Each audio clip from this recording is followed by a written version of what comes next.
Hi everyone, welcome to the another episode of Veterinary Profession Podcast. Today we'll be talking about emergency veterinary medicines and disaster response and the veterinary educations and soft skills required in this field. I am Susan Aryal, your host. Today we are honored to introduce you to Dr. Warren Hess, a distinguished figure in veterinary care.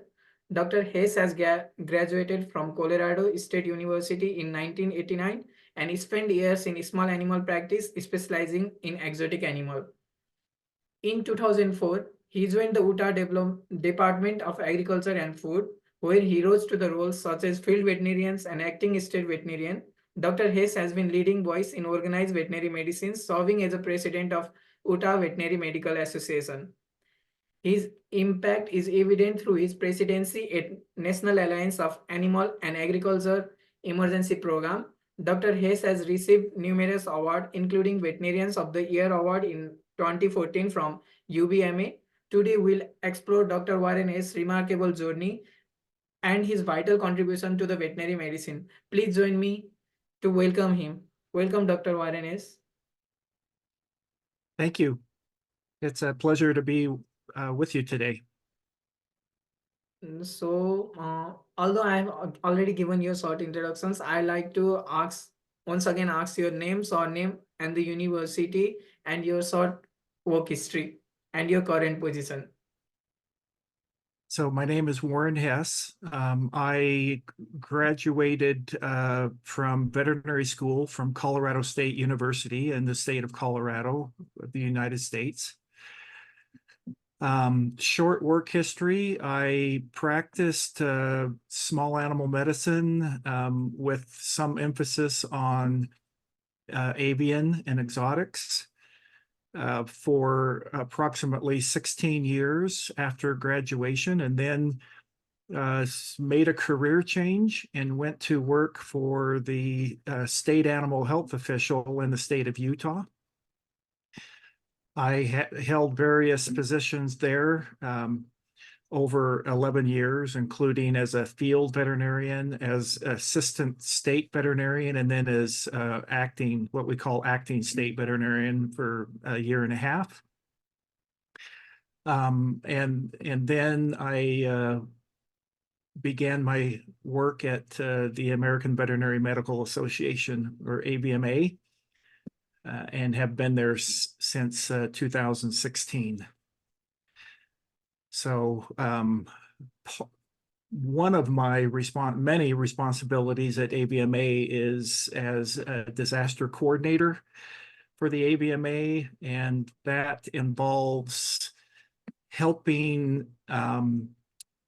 individuals at the state level get connected to the correct resources throughout the United States, so that we can get the supplies and, when needed, correct personnel deployed to various disaster and emergency incidents. I also work with our charitable organization, the American Medical Foundation, which offers grants to AVMA members that are either, number one, providing care to animals impacted by disasters, or second, veterinarians or their staff who are directly impacted by disasters. So we have grants for both of those categories. And then we also provide special one-time grants to organizations that are responding to disasters. So if it's a veterinary team that's responding to a disaster, we can do one-time grants to supplement the cost of their deployment. So that's a little bit about what I do as far as how it relates to disaster and emergency issues. Yeah, seeing your expertise and your working history, like you have done a lot of things. So we are really glad to have you today here. So I'll move on to our another questions. What initially drew you toward working in the emergency veterinary medicines and disaster response? Well, what got me involved was when I made my career change to work for the state animal health official in Utah. Um, that that was just prior to Hurricane Katrina that impacted the Gulf states in the United States, and that was a major turning point for animal response in the country. And had I not had that career change when I did, I probably would not have been exposed to this career path that I've had since then. So it was really fortuitous that happened when it did, and so there were a lot of efforts to improve the response, to improve preparation, and I kind of got involved in that, enjoyed it, um, and both at the state and the national level. Well, can you highlight any significant experience or the milestone in your career that had helped you to expertise in this area?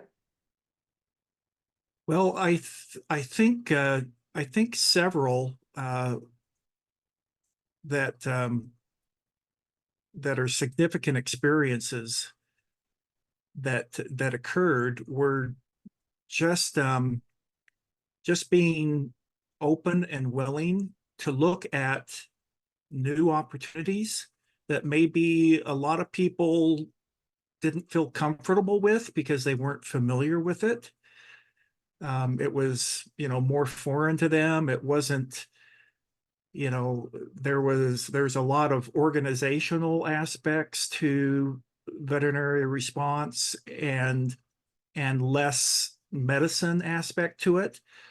The medicine aspect comes in if you're on the ground, right? And you're doing that. But if you're higher up in an organizational role, then you don't have, that hands-on medical aspect.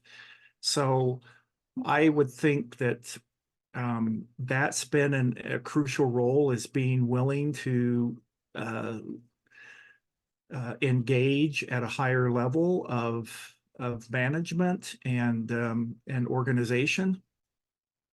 But some of the things that have impacted my expertise in this area is just trying things, getting involved in exercises where we go out and deploy all of our resources and walk through scenarios, and kind of see where the bumps in the road are, and engaging with other people and creating relationships.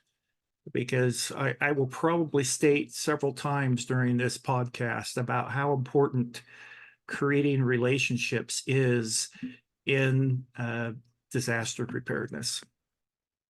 Yeah, that's definitely true.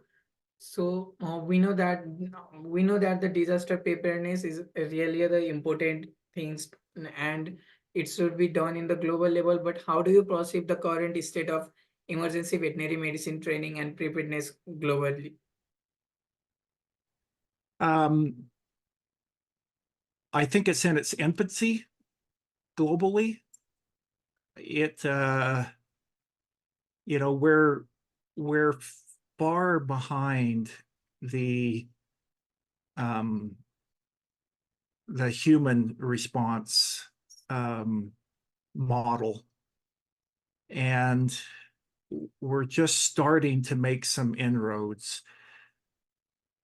So, for example, after Hurricane Katrina happened in the United States, there was um, a law that was enacted that required that all jurisdictions in the United States have some kind of a plan for pets. Because while we knew this long before Katrina happened, the rest of the emergency response world didn't believe that people wouldn't evacuate unless they could take their pets with them. And so during Hurricane Katrina, you saw images of stranded people on their rooftops with their dog who refused to leave in the helicopter that came to rescue them because the helicopter would not take their pet with them. And so laws were enacted to indicate that, those preparations had to happen, but creating a law doesn't make people prepared.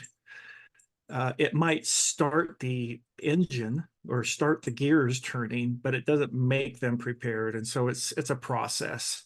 And that's why I think we're in the infancy of this. For example, the American Red Cross, which we are so glad to have them engaging with us now, they have just started over the last 2 years to start to attempt to handle people and their animals at shelters.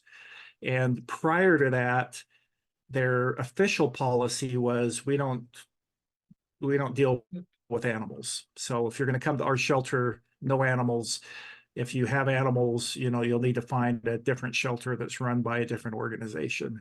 And now they're involved, but that's been a 10-year process to get them involved, or actually a 20-year process. So Yeah, we know that the field is right now improving and there are a lot of things that we can do in the present. But since when you started the journey, I believe that there were a lot of challenges. So what specific challenges have you encountered in your work within emergency veterinary medicines, and how have you overcome them? well, I think one of the biggest challenges is that most of veterinary disaster response relies on volunteers, and it's difficult to keep a group of volunteers ready and prepared all the time. It usually takes one or two very dedicated individuals to keep a veterinary response team running, and it requires a lot of effort. And if you don't find those individuals, or I'm going to use the word create them by providing experiences and education that helps them grow into be that person, then your teams might function for a few years and then they'll fall apart when that individual moves, or their focus of attention is on something else. So I think that's one of the biggest challenges that we face worldwide. There are very few paid professional positions in veterinary disaster response. And we are trying to overcome that by through education, through providing more opportunities for professors at the university level to be involved in that. So the UVMA a couple of years ago launched the Veterinary First Responder Certificate Program, which is a process where we hope to expose most veterinary students and any graduate veterinarian that is interested in learning the basic core competencies of what they need to know before they get involved in a disaster response situation. And we hope by doing that, it will be the very beginning of opening up the door to more teaching opportunities, to eventually more employed opportunities at the state level and the federal level, and the country level, in various countries, to be able to maintain these efforts and not have everything rely on volunteers. Thank you for your answer. So, in your opinion, what are the most crucial skills or competencies for the veterinary professionals working in the emergency situations, or for the student who want to work in this field in a future level?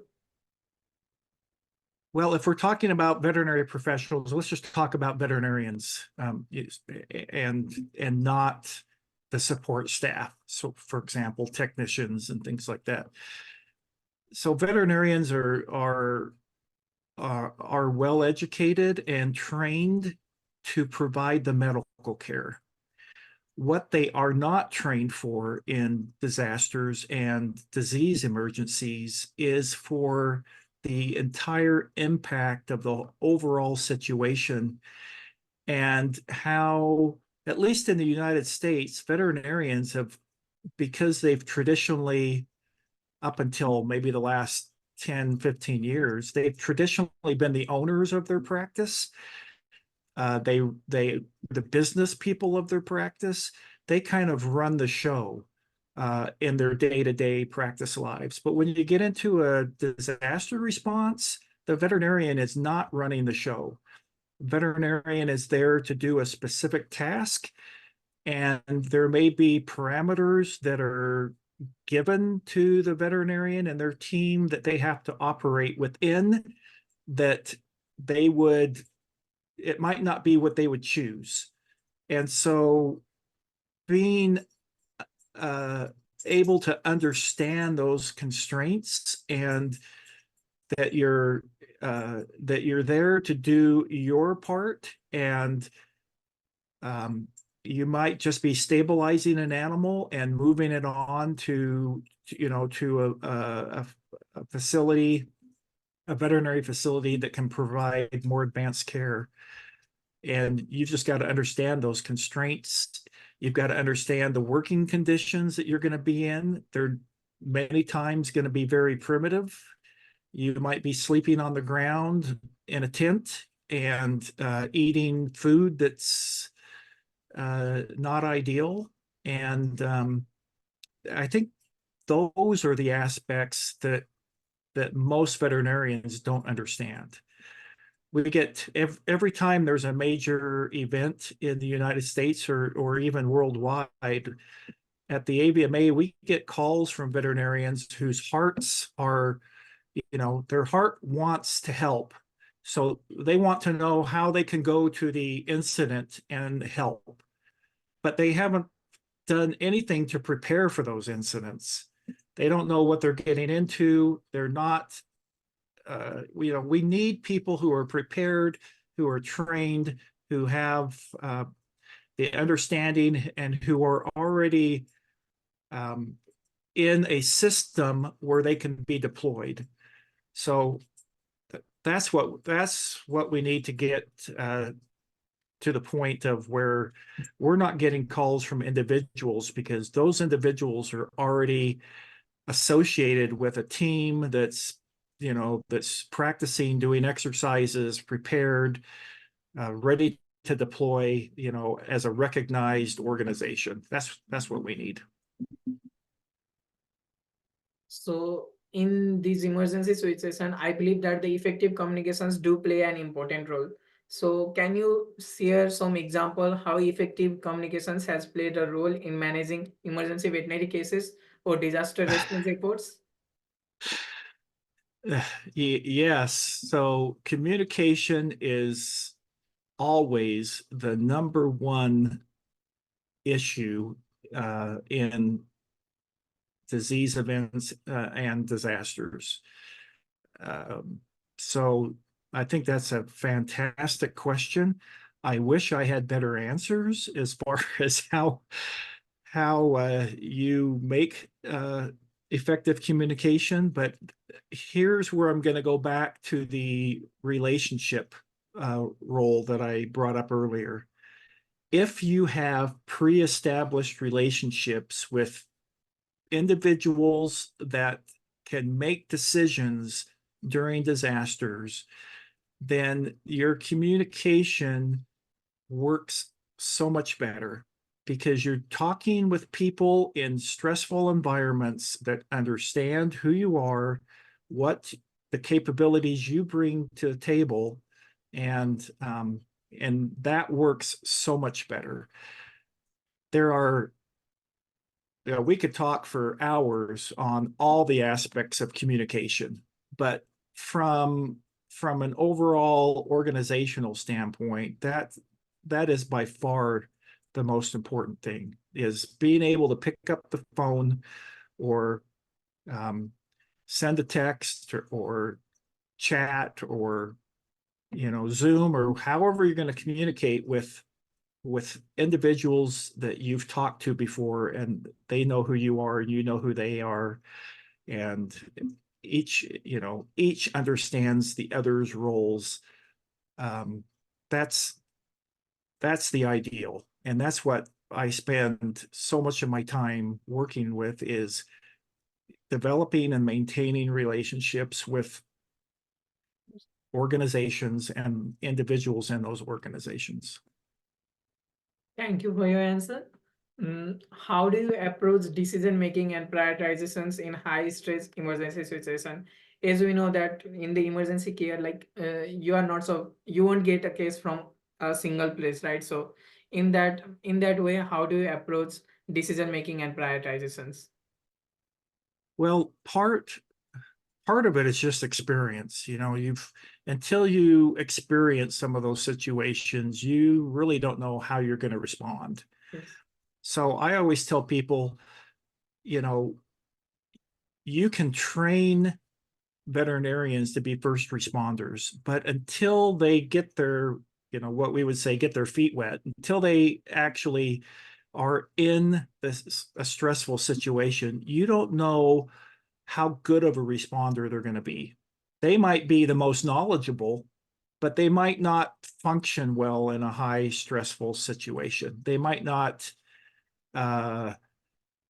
make good decisions because of the stress. So exposing people to as realistic situations as you can, as far as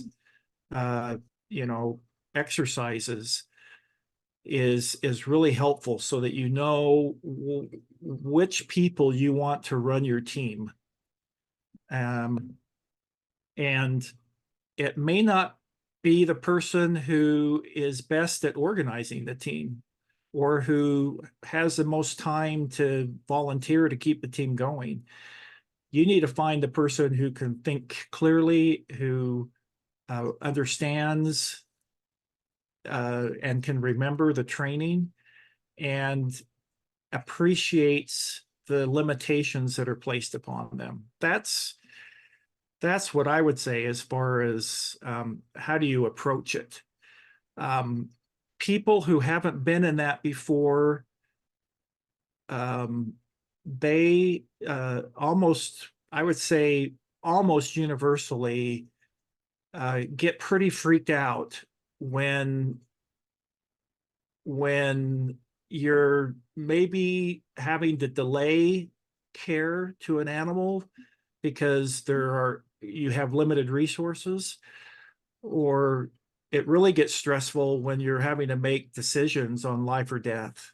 Or are you going to have to euthanize animals because there are too many and you don't have the resources to treat them all, and so you're triaging these animals based on what your capabilities are. And that the whole decision process could look completely different if it was an animal that walked into an everyday veterinary practice.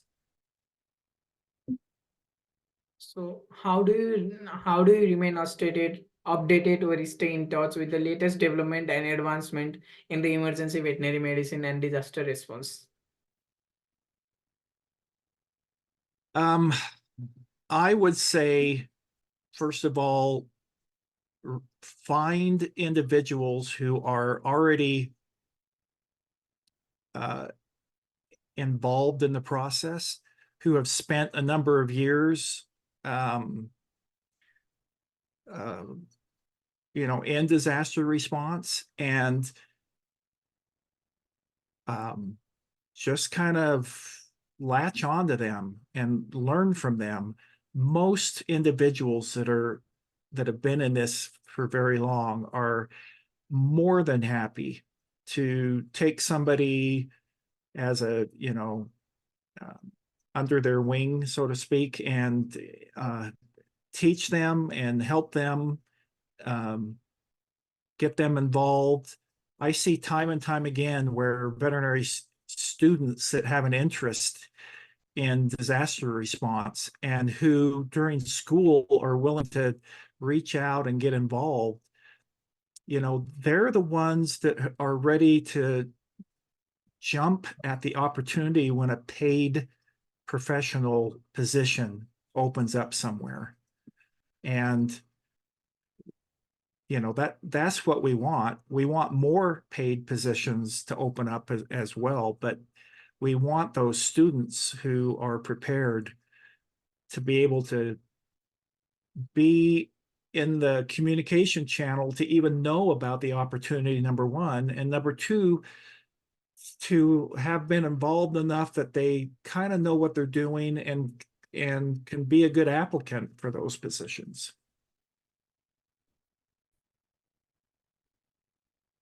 Thank you for your sweet answer. So the next question is a mentor or advisor, what advice would you like to offer to the aspiring veterinarian interested in working in this field in the future?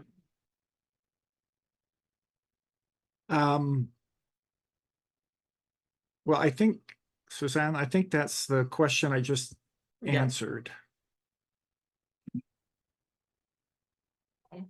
If you could go back in a time and give yourself advice while you were a vet student, what advice would you give to yourself?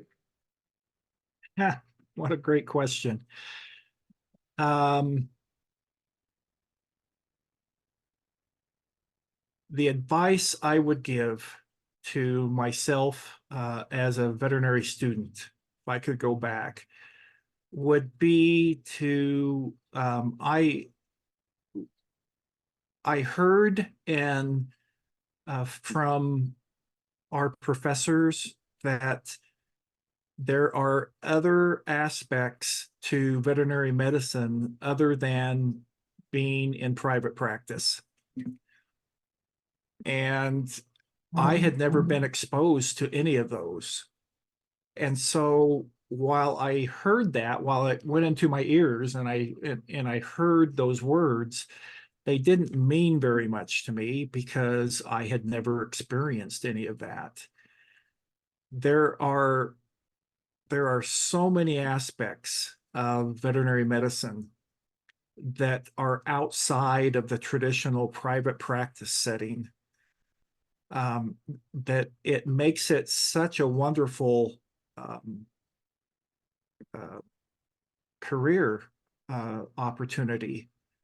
Veterinarians are very well trained and very well prepared to participate in a lot of areas that aren't considered traditional. And that would be probably the best advice I could give to myself as a veterinary student, would be to look for an example of an opportunity to be exposed to something like that, so that at least I had an appreciation for what those words meant that were being shared during veterinary school. Well, that's nice to hear. So we are toward the end of our session, and at last, I'd like to ask you a different questions. We know that this field is not being well covered in our syllabus. It is not being well covered in syllabus of my university. And what suggestions or what advice would you like to give to the students, like if they want to work as an internships or be prepared on this field, how they can source for the opportunities in this field? So that's true with a lot of universities and veterinary schools around the world, is that they don't have the capacity to give this kind of instruction. And so the first thing I would say would be there are there are other avenues out there for students. There are a lot of schools who have student clubs that the focus of the student club is on disaster training, and they do webinars with individuals that are experienced to learn more. There are opportunities, for example, the AVMA has the first responder certificate program I mentioned that's available, that students can access that and at least get some, basic information about it. It is focused on the United States model, but it still pertains, internationally. So there's much to be taken from that. So that's an opportunity. Look for individuals at your national level that are involved and invite them to come and speak to the club and learn, start to create those relationships and learn what the possibilities are in the areas in which you live. Thank you for your answer. And this broadcast was really good for me. Like I got to learn about the different aspect of working as a emergency and disaster respondent. Hope that the fellow veterinary student would also be able to learn same. And saying that, I'd like to end this session. Thank you. Thank you.